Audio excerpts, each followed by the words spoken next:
administrative team, and I'm not going to go through and introduce them because we are on a timeline tonight, but I do want to ask the administrative team to stand up and just let people eyeball you as we get started here.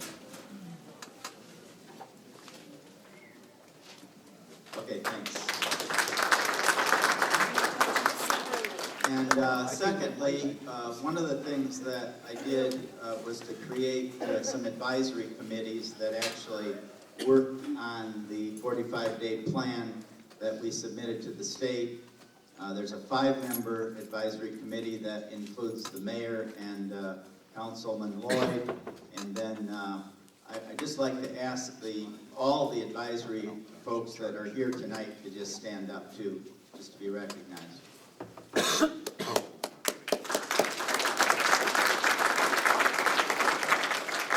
I do see Councilman Bryant Nolden that just came in the back there too, so recognize you. So what I want to do here tonight is to just talk a little bit about my role, but I really want this to be a give and take.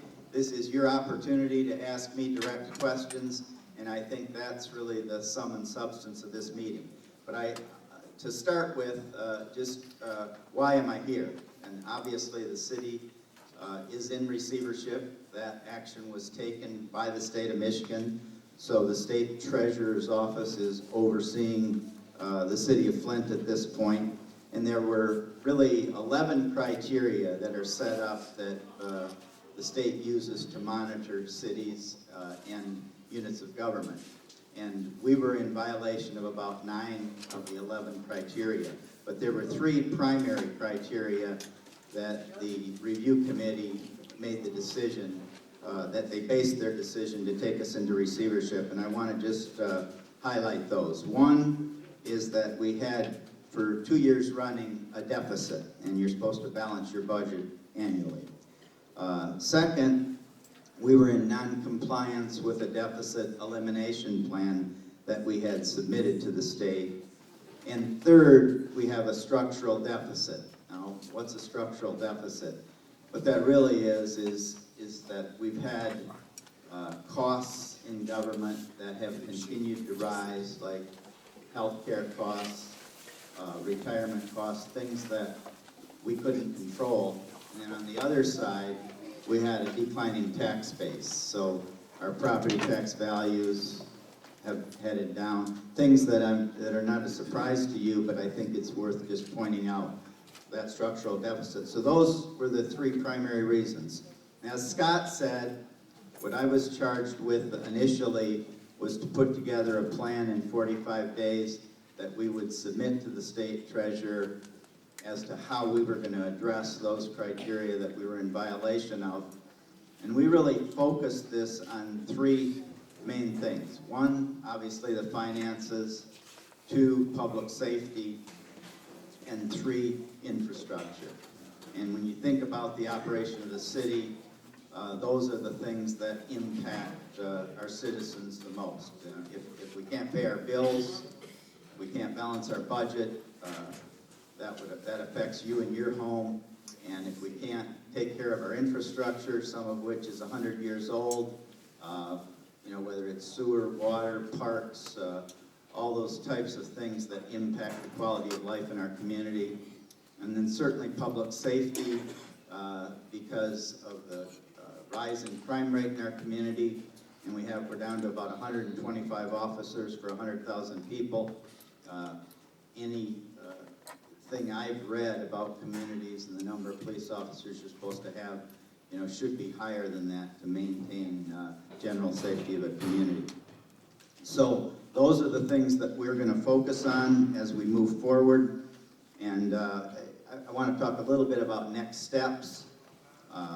Certainly, one of the primary next steps has to be to continue to reduce expenses. And while I made some moves the first week I was in for a net savings of about $600,000, we've also brought in some revenue just from executing some contracts and things like that. But we really have to address the primary issues that impact our expenses. things like labor contracts. So that, when you think about the operation of city government, 80% of the dollars we spend is really related to labor cost. So if we're going to really be able to address our expenses, we have to take a look at our labor contracts, and we're doing that. And then the other thing, of course, is to enhance revenue. And one of the ways we can do that, and we saw if there was one bright spot in the last year that came through in our audit, is that income taxes actually increased a bit. So hopefully that will stabilize and will continue an upward trend, but there's no guarantees for that. But creation of jobs is critical in our community. I would give some kudos to the mayor. You know, he's been meeting with the Genesee Regional Chamber, I think, weekly to track jobs in our community, and I think we've had an increase of about 2,000 jobs in the last, I don't know if that's Mayor, are you out there somewhere? Is that in the last 12 months? Yeah, last 2 years. We obviously need a lot more. Last 2 years. Need a lot more, but at least that is moving back in the right direction. And then a third thing is what I call collaboration. To really look at cooperation with other units of government, with the private sector, but just the ways that we deliver services, to look at different ways to deliver those services so that we can do it more efficiently, but still bring the kind of services that you deserve in the community. A fourth area is just options for managing services.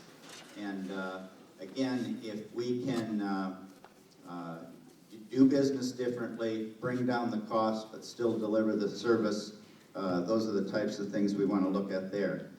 And then I think the other thing we have to do is decide that some services we can no longer deliver in the community. I made a couple of decisions that first week around the Ombudsman's office and civil service. Again, where we can no longer have the revenue to deliver the service, I think we've got to look at the priorities, things like public safety and infrastructure that we have to focus the revenue that we have on. And then the other thing I would say, and that's really one of the reasons we're here tonight, is that we want to be open and transparent with this process. So to the extent that I can have town hall meetings, have meetings like this out in the wards, the city council will meet once a month. There'll be opportunity for the public to comment at those. I'll make a presentation and kind of give an update of where we are, what we're addressing, how we're implementing the kinds of things in the plan that we've laid out. And then finally, I want to ask Dawn Jones to just come up, because the other thing we've tried to do is on the website put any of the orders, the ordinances, the types of information that are key for the public to understand what we're doing. And Dawn, could I just ask you to come up and just address that for a minute? Good evening.